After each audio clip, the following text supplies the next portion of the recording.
Ya, ini adalah salah satu instrumen yang ada di Amerika untuk hedging terhadap inflasi yang disampaikan oleh pemerintah. Jadi maksudnya ini bukan serta-merta sesuai dengan inflasi, berarti benar-benar sama di hedging 20%, 30%, enggak juga. Atau kalau ada seperti itu Iya, pasti enak banget ya. Kita masuk ke iya gue sana juga aja. mau. Kita juga mau ya. Mau lah. Gue juga mau, bro. Iya. Iya. Dan itu untuk kita sebagai pembelajaran juga hari ini, kenapa kok untuk orang-orang di Amerika, di luar negeri, sekalipun ekonom seperti Dr. Sales kemarin, dia menyatakan overweight di bonds karena ada bonds yang seperti ini juga, meskipun di Indonesia Oke. mungkin belum ada ya, gitu ya. Mudah-mudahan ada nanti habis ini di kedepannya lah. Nah, ini yang menarik buat kita untuk bahas lebih lanjut adalah posisinya dia soal report ini sendiri. Suatu pergerakan atau suatu testimoni bahkan ya, belum sampai Fed meeting, itu ternyata bisa membuat ekonom seperti Dr. Sales pun itu mengubah apa yang dia sudah asumsikan di sebelum-sebelumnya. Reportnya yang tanggal 22 langsung diganti dengan report tanggal 29. Nanti gue share ke lo kalau udah ada reportnya ya, bro ya. Oke, boleh. Nah, ya, Boleh. nah itu yang so far sih kita masih di tanggal 22 dan di yang ada asumsi-asumsi yang ada di situ tuh dirubah semua. Dan salah satu yang kemarin juga dibahas itu bahwa rupiah pun kecenderungannya akan melemah karena US dollar yang kecenderungannya akan menguat. Sampai ke level berapa? Bahkan kemarin disebutkan 15.000. Itu kalau sempat dengar juga dia Hmm. mengatakan 15.100 atau berapa, tapi yang jelas tembus 15.000. Kita yang cukup menarik hari ini dan hari ini ya, kalau kemarin juga mungkin masih agak melemah juga, tapi hari ini tuh ternyata rupiah menguat. Iya, Ini betul. yang gue pribadi gue cek ya ke temen gue di bank itu dan lain-lain. Ada satu data yang cukup menarik di sini bahwa ternyata banyak duit asing, benar-benar asing ya teman-teman ya, bukan asing, ini benar-benar duit asing itu Oh, has been on the pasar gitu. sidelines yang cukup lama. Jadi mereka juga khawatir kalau mereka itu ketinggalan momentum yang ada di Indonesia. Katanya tuh begitu, bro. ini ini topik ya, kenapa gue bilang ke lo kemarin kan, yuk lo ikut yang kemarin yang siang sama Dr. Sailis, kita malam ini untuk Selasa malam ini bersama investor muda kita bahas ini nih karena ini bakal menarik nih. Nah, itu juga kenapa besok ya, the reason gua bikin webinar besok untuk nasabah RHB, besok hari Rabu itu judulnya itu quadruple tops. Kalau orang ngomongnya kan triple tops gitu Quadruple ya. Nah, tops. Berarti empat quadruple kali tops, tops. 4 kali tops. 4 kali tes resisten nih. 4 kali tes resisten nih gitu. Jadi gimana dong? Nah itu dia, kita lihat besok karena besok menjadi penentuan. Kenapa? Futures kita malam ini, as you can see perhaps, itu rebound gitu US marketnya. Futuresnya Dow Jones Amerika. atau Dow Jones boleh pakai Dow Jones. Gue lebih suka pakai S&P 500 karena itu lebih mencerminkan perusahaan-perusahaan yang besarnya 500 gitu ya. Kalau misalkan yang oke, Dow Jones kayaknya cuma 30 saham, kurang sih kayaknya kalau buat gue. kurang mencerminkan ya. Kurang Coba kita lihat mencerminkan, betul futuresnya. banget. Betul banget, silakan. Oke. Nah, di sini mungkin teman-teman bisa sambil lihat juga. Gue coba balikin ya. Ya, Nah, ini adalah chartnya S&P 500 futuresnya. Iya sih, hari ini udah gap up ya. yes, correct. Iya kan, di situ ada gap up gitu. Dan kemarin pun sebetulnya Ya. merah, cuma candlenya bagus tuh, candlenya hijau tuh.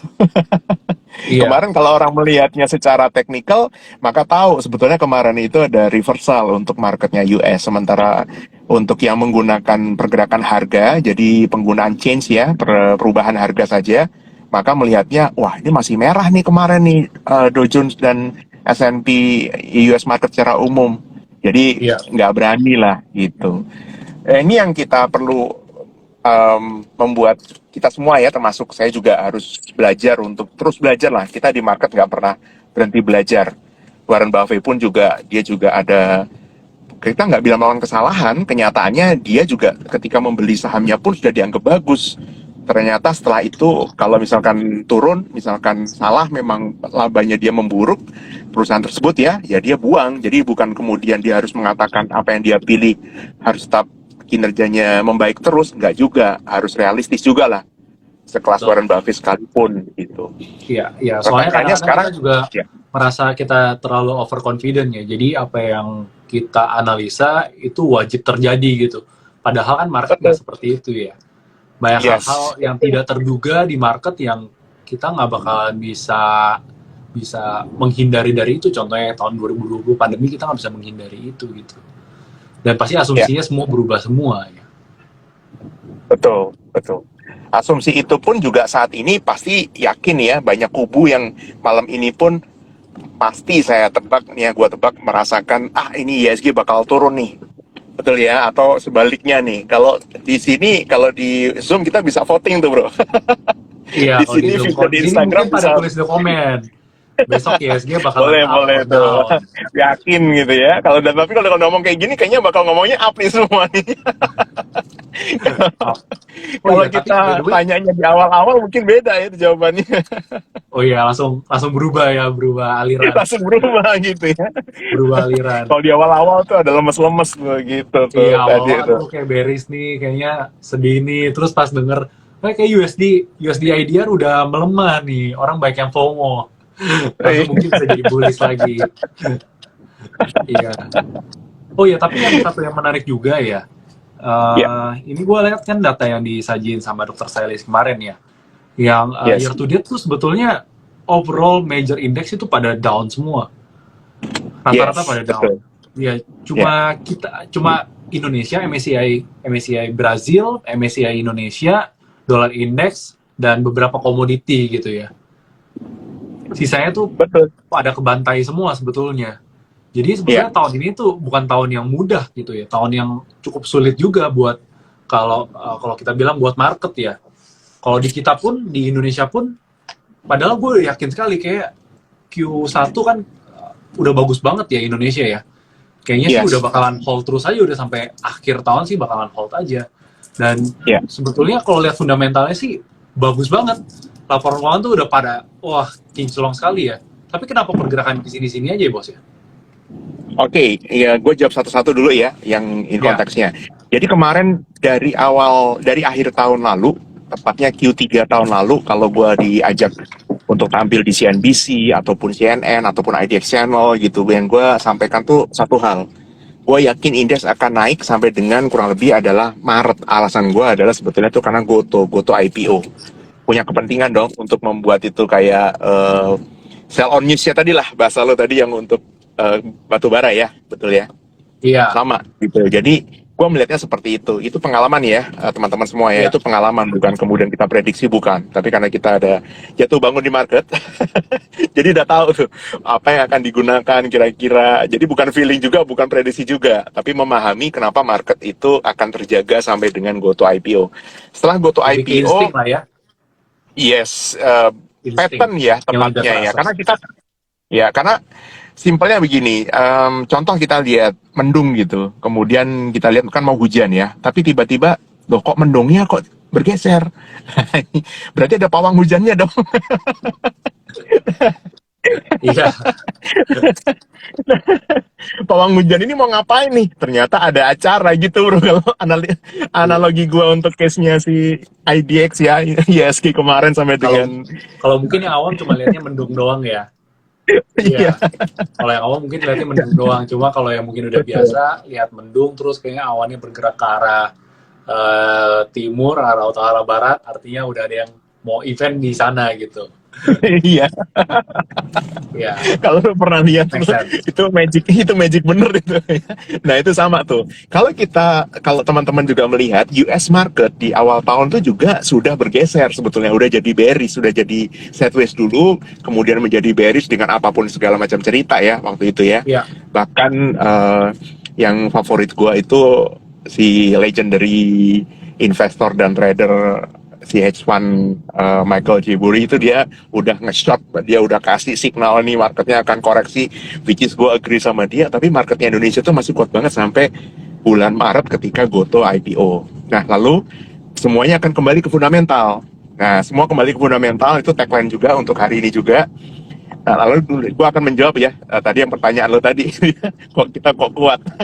Kalau ingat tanggal 17 Agustus kemarin, itu ada satu lagu tuh dari Pharrell. saing-saing ke itu ya. Ojo Jangan dibanding-banding dibanding-banding kayak ke. gitu ya. Emang lagunya emang bahasa Jawa, tapi kalau teman-teman pahami bisa cari liriknya itu gampang kok. Jangan dibanding-bandingkan. Kalau kalau lirik lagunya sih sebetulnya terenyuh banget, dramatis banget sebetulnya. Cuma untuk konteksnya kita itu dibalik teman-teman. Kalau di situ ya, kalau saya terjemahkan kurang lebih jangan dibanding-bandingkan gitu ya. Orang kayak gini, orang kayak ya maksudnya kita merendahkan diri kita gitu ya. Tolong jangan dibanding-bandingkan lah. Saya nggak ada apa-apanya dibandingkan orang lain gitu. Mengejarmu pun tak mampu. Bahasanya kurang lebih seperti itu ya. Aduh dangdut banget kayaknya. Gua ngerti sih, Tapi sebetulnya sih. nggak ngerti ya. Ya gue menceritakan secara umum aja, tolong jangan dibanding-bandingkan. Saya itu betul-betul ini bahasanya lagunya ya. Dia benar-benar suka sama orang. eh, Cuma dia minta kalau dibanding-bandingkan sama si orang lain, tentu dia akan kalah karena dia nggak punya apa-apa, harta nggak punya, ini nggak punya, dia cuma punya hati yang mencintai. Waduh, malam-malam bahasanya kayak gini bro. Jadi galau nih kayaknya. Oke, nah lalu hubungannya apa sama Indonesia? Kalau lagu itu kesannya terenyuh gitu ya, tapi kalau di Indonesia tuh malah berbeda bro. Yang udah lo sampaikan tadi, kita ini data-data ekonomi Indonesia itu tuh kuat banget aslinya, bagus banget. Terlepas dari satu hal yang gua harus, nanti kita juga akan bahas juga ya, satu hal yang kita harus sadari bahwa data inflasi di Indonesia itu sebetulnya bukan data inflasi real karena subsidi dari pemerintah kemarin gitu. Tetapi yang cukup unik, Dr. Sailis kemarin, itu kalau bro ingat ya, itu dapat pertanyaan dari KL, apa yang harus dilakukan oleh pemerintah Malaysia? Itu kemarin tuh dibahas itu, kalau Iya, lo ingat tuh iya. ya. Dan yang gua senyum-senyum itu kan Dr. Sailis kan, terus nyebut nama gua kan. Dan dia bilang begini tuh, ya kita harus mencontoh seperti Indonesia. Apakah itu? Yaitu Oh, untuk subsidi yang energi itu harus dilakukan.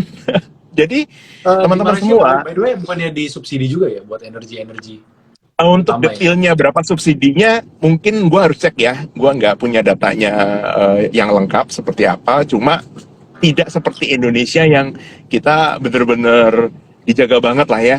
Bahkan yang Pertalite aja baru naik mungkin besok nih. Siap-siap besok yang mau ngisi bensin. Besok malam mungkin mau naik tuh Pertalite. Angkanya udah ada ya?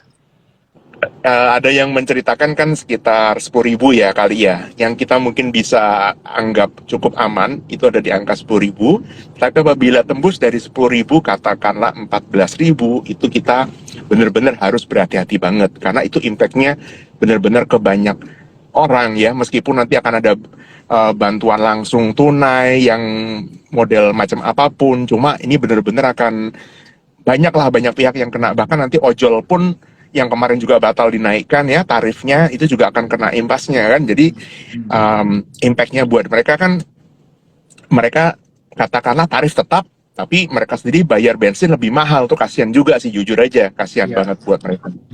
Nah itu teman-teman satu kalimat yang mau gua juga kombinasikan dengan Dr. Sailis kemarin. Jadi dia mengatakan begini, Dr. Sailis ini, untuk the Fed yang tadi sudah disampaikan sama Bro William tadi, itu memang akan ada kenaikan yang semestinya di otak kita sekarang ini, bahasa Inggrisnya dia mengatakan fixated ya. Jadi tolong aja teman-teman ini set aja 4% deh gitu, simpelnya. Jadi kalau misalkan ditanya itu The Fed naikin cuma sampai berapa? 3,75 gitu kan, mendingan dari sekarang pikirkan aja The Fed akan naikkan sampai 4%. Itu yang The dia worst-nya ya. the worst-nya boleh dikatakan seperti itu. Tapi apakah itu the worst beneran? Jawaban dari dia, karena kalau di atas 4%, dia juga nggak tahu. Masih dari sales ya, kemarin ngomongnya adalah dia juga harus memperhitungkan faktor-faktor apa lagi yang akan terpengaruh kalau misalkan The Fed sampai naikkan lebih dari itu. Jadi kondisinya memang di saat-saat seperti ini, uncertainty memang makin tinggi. Itu secara umum ya teman-teman, nanti kita bahas Indonesia nih, karena ada yang cukup menarik sama Indonesia tadi. Ya, jadi secara umum itu certainty-nya cukup tinggi di luar. Kenapa mereka juga harus memasukkan asumsi-asumsi lain?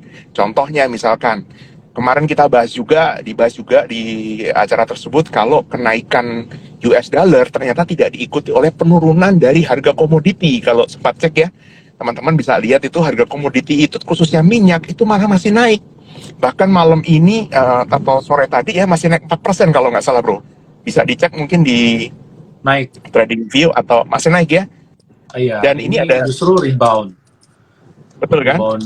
Nah, Iya, dari the rebound, lowest-nya padahal gue prediksi sekitaran di bawah 90, kalau break di bawah 90 tuh kayaknya harga oil bakalan rally turun ke bawah gitu ya. yes. Tapi ternyata ini rebound lagi naik sampai sekitaran 96 dan hari ini hari ini agak koreksi ya ke 93 ya. Ya, kalau kita menggunakan chart, kalau kita pakai diagonal chart dan channeling, maka sebetulnya sekarang di area resisten untuk oilnya sendiri.